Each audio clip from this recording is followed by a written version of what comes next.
Hi, I'm Fuzzy Logic, and welcome back to my survival series. This is episode number 23. So I'm back at the Enderman farm from last episode, and I've just got a couple of adjustments I need to try and make, hopefully without getting too caught up or staring at anyone. But I noticed during the footage of the last episode that some of the Endermen were getting stuck around the corners.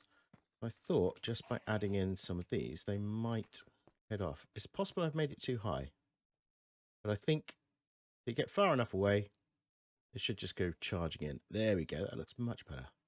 Nice. I also made one more change, which is down here. If you remember, I had lots of Endermen spawning on the outside edge here. And what I've done instead is just double carpet the whole thing. It was a little bit risky, and I nearly fell in the void and died and lost everything. But yeah, we're okay. And I think it's all good. I think now what the situation is, once I get far enough away from the mainland, the rates on this should be absolutely through the roof now. And no Enderman spawning on the carpet, which is excellent. Nicely done. Anyway, now that this is all working beautifully, I think I can probably leave it for now. My main focus for today is not in the end. It's back at home. So let's go there. So here I am, back in base. And for a few episodes now, I've been keeping a secret. Yeah, sorry. But I've been doing a little bit of prep work for this episode. And it's taken a while. Now, if you've dropped into one of the live streams, you may have seen some of this in action. But for now, I think I'm just going to reveal. Now, what you might remember is that this goes up to the top of the iron farm. But if I go up here and take a little look this way, you see I've been a bit busy. Yeah, a little bit of digging out. There's a lot of space up here. In fact, this is just one of the sections. If I fly over here,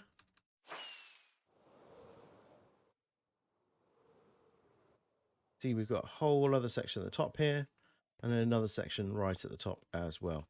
And my plan is to take both of these layers out at some point and build the whole interior of this base, which is going to be a bit of an epic maneuver.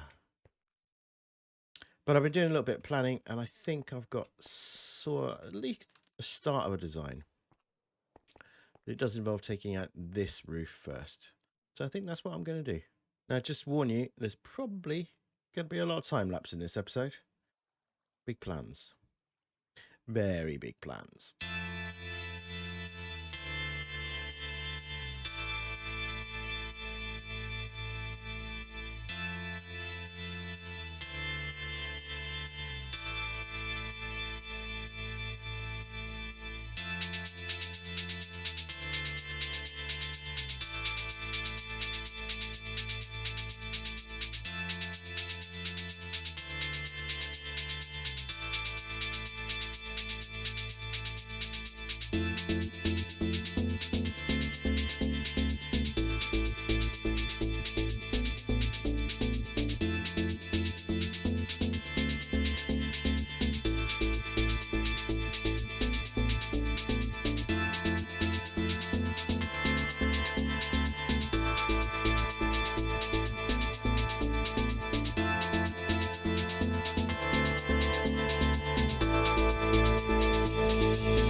phase one.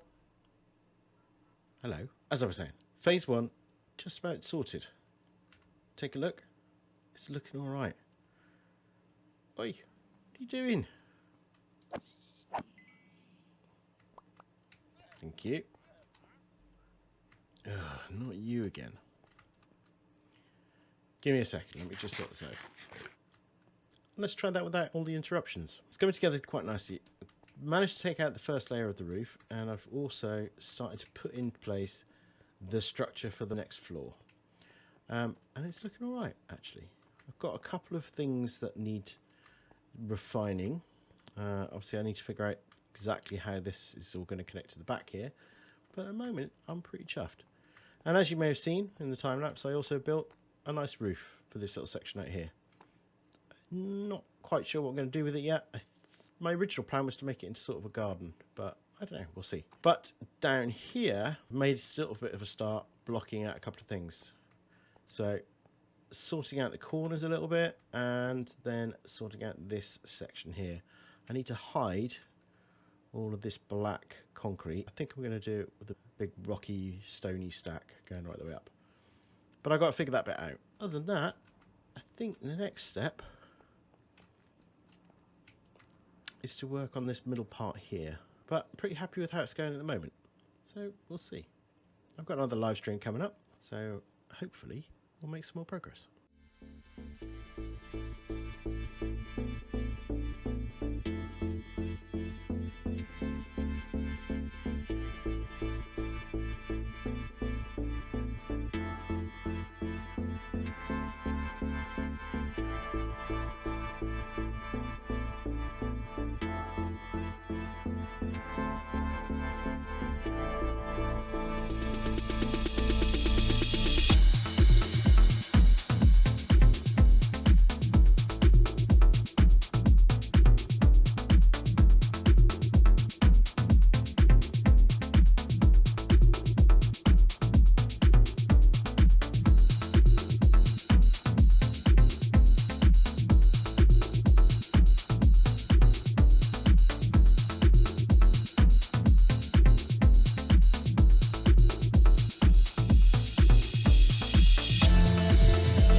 Okay, I think that's probably enough time lapse for now.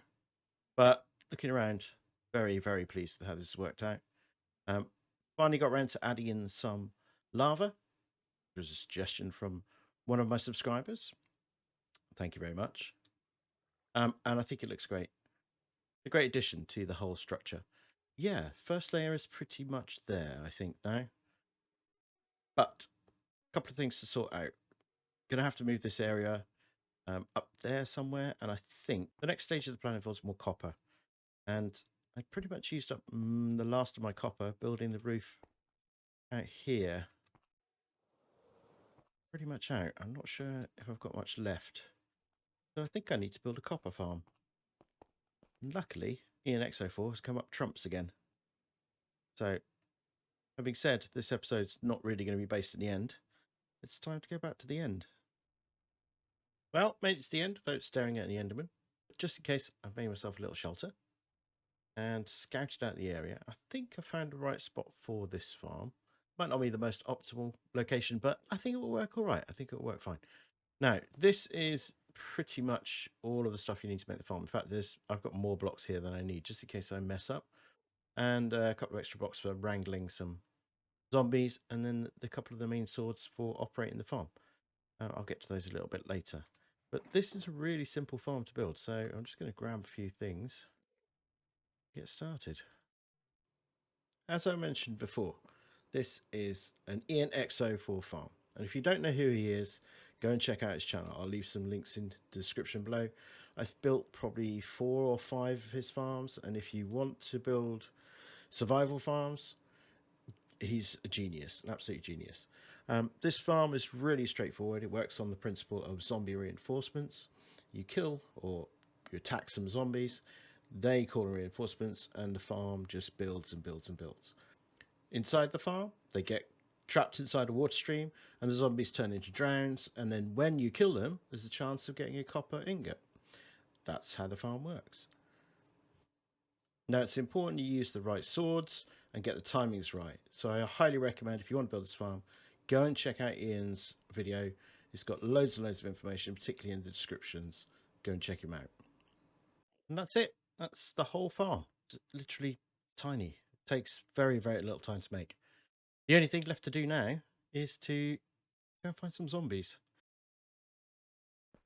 And that I'm going to go and do in a live stream right now. So, wish me luck.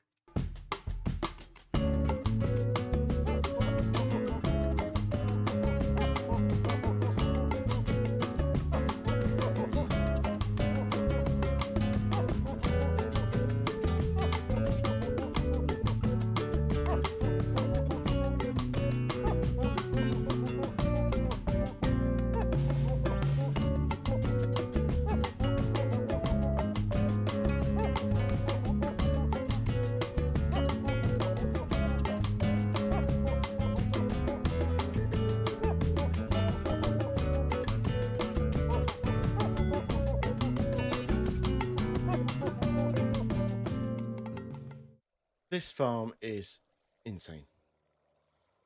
Properly insane. Ow. Ow. As I was saying, this farm is bonkers. What you saw there was about 20 minutes worth of AFK, I think. Took a few attempts to get it set up right. I didn't get my auto-clicker on the right setting to start off with, and killed all the zombies. So I had to go and find some more, but never mind. There is a slight risk of running into zombies, as you've seen when you come out. But in the space of, 20 minutes, I managed to get 5.5 stacks of copper. And I'm pretty sure I could make this more efficient if I wanted to. But I think if I AFK here for another 20 minutes or so, I have enough copper for the next project that I need. Well, I think that's pretty much all I've got time for today. Thank you very much for watching right into the end. Appreciate it. Yeah, lots of time lapses today, lots of progress on the base. And I have to say, wasn't expecting to end up back in the end. Still, it's been really fun making this farm. It's been really fun making this video. I hope you enjoyed it. If you did, leave a like. It really helps out the channel. And if you're new here, hit that subscribe button. Thanks very much. Take care of yourselves. See you later. Bye.